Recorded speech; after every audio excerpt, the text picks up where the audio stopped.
அனைவருக்கும் வணக்கம். ஒரு வருத்தமான செய்தி. மதுரை மாவட்டத்துல ஒரு ஃபேமஸ் இன்ஜினியரிங் காலேஜ். மதுரைன்னு சொன்னாலே எல்லாரும் அந்த இன்ஜினியரிங் காலேஜ்ல சேர்றதுக்கு ஆசைப்படுறாங்க. ஆனா இப்ப புதுசா அந்த இன்ஜினியரிங் காலேஜுக்கு ஒரு பிரின்சிபால் வந்திருக்காரு. காலேஜ் படிக்கிற பிள்ளைகளை பூரா உன் Dress ரொம்ப அழகா இருக்கு, நீ ரொம்ப இந்த நடிகை மாதிரி இருக்க அப்படின்னு சொல்லி அந்த காலேஜ் பிரின்சிபால் தகாத வார்த்தைகள்ல, அசிங்கமான ஆபாசமான வார்த்தைகளை மதுரையில் இருக்கிற ஒரு ஃபேமஸான இன்ஜினியரிங் காலேஜ்ல ஒரு பிரின்சிபால் இப்படி பேசிட்டு இருக்காரு. ஆனா இதை பார்த்துக்கிட்டு இருக்க கரஸ்பாண்டுக்கு தகவல் போகுது, இவர் இந்த பிரின்சிபால் இப்படி பண்றாரு, இன்ஜினியரிங் காலேஜ் இப்படி பண்றாருன்னு சொல்றாங்க. ஆனா அந்த கரஸ்பாண்டு அதை பத்தி கவலைப்படுறதே இல்ல. ஆனா இப்ப கூட சமீபமா ஒரு பெண் பாதிக்கப்பட்டிருக்காங்க அந்த காலேஜ்ல.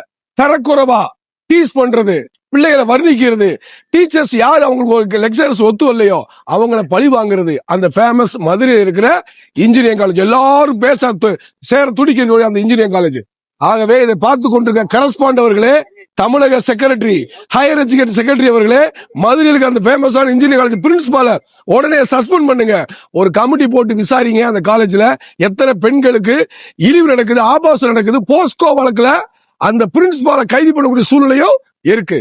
அப்துல் கலாம் அறிவியல் விவசாய சங்கம் விவசாயிகளுக்கு மட்டுமல்ல பொதுமக்களுக்கும் இந்த விவசாய சங்கம் குரல் கொடுக்கும்.